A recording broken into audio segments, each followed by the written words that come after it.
No good deed goes unpunished, and tonight one Detroit mother says no one knows that better than her. She says sloppy work by Detroit police and a social media post like this one turned her life upside down. Tonight, 7 investigator Ronch Jones is revealing everything that went wrong.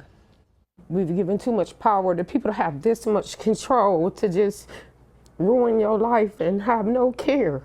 What happened to Sandra Wilson cost her job, her dignity, and for a time her freedom.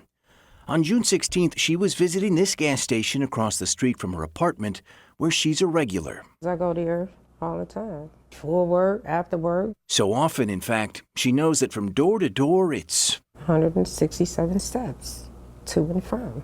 She usually stops in to buy coffee, but on this night, it was cigarettes. That's Sandra in the blue dress, and those 2 other women inside, they're important to this story, too. The one leaving in the blue jeans just made a purchase and walks out just as Sandra is walking in. She's second in line, behind the woman at the counter in pink pants. Sandra waits, but as the woman in pink finishes up her business, the woman in jeans comes back in. Now watch carefully, because what you're about to see, Sandra can't. The woman in jeans talks to the cashier, then puts down her credit card. She doesn't make a purchase and walks out without realizing she left the card on the counter. Sandra walks up to buy her cigarettes, and while she's waiting, the woman in the pink pants walks out of the store. Only then does Sandra notice the card sitting on the counter, but she doesn't pick it up. Instead, she follows the woman who just left and says she asked her a question. Did you leave your card? And she said, Yes. Got the card, walked over there to the far end of the pump, gave her card, and I went home. Sandra didn't know it, but she gave the card to the wrong woman, who police allege used it to buy hundreds of dollars in alcohol later that night. No one ever accused Sandra of using the credit card. In fact, she only held on to it for about 15 seconds. So imagine her surprise when the following week she started to get calls from friends and family asking why she was wanted by police. who called you first? My sister, my oldest sister. There she was, first on the 7th Precinct's Twitter account, then on the popular Crime in the D Instagram page.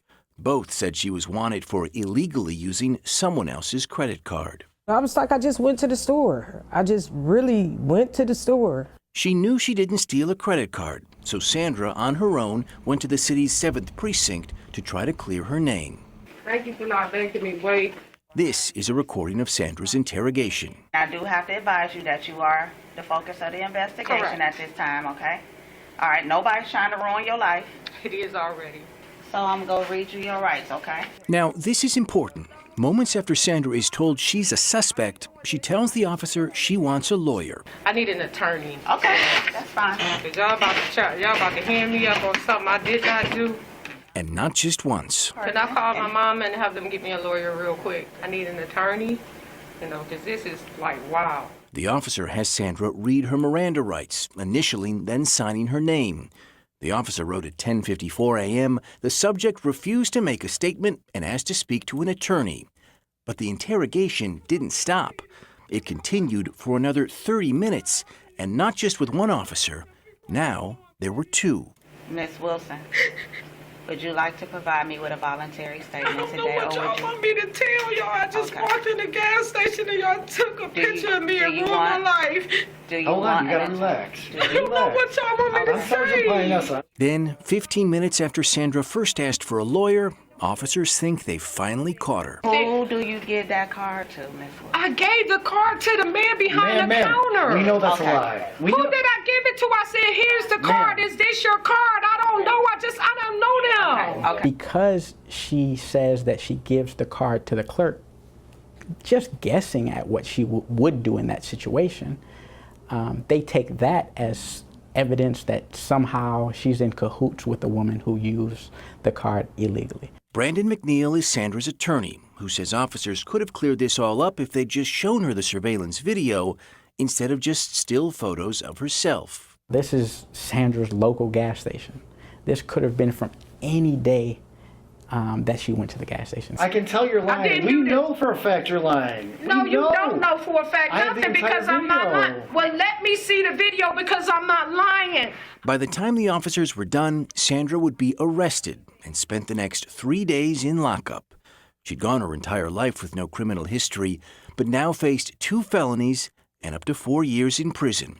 She says the charges cost her her job as a security guard. I worked Monday and Tuesday. They called me on my off day, which Wednesday, and fired me in a car. For 4 months, Sandra fought to clear her name. In October, the case went to a jury trial where, finally, her nightmare came to an end. This is unbelievable to me. No trier of fact, even in the light most favorable to the prosecution, could ever think that Miss Wilson is guilty beyond a reasonable doubt. Before the case could go to the jury, Judge Paul Cusick threw it out. Absurd and ridiculous and wrong. And this was not a thorough investigation. Sandra would be acquitted, but today, nearly 2 months later, she hardly feels like she won anything. She never got her job back. Her family and friends still wonder if she did something wrong, and still on social media today are those pictures labeling her a criminal. And they embarrassed me, humiliated me. I have 49 applications and I can't get a job, okay? That's not fair. Ironically, Detroit police have still not apprehended the woman who actually used that other woman's credit card. She still remains wanted tonight. And while this sad chapter in Sandra's life is over, our story is not. Did the officers who interrogated her violate Sandra's constitutional rights?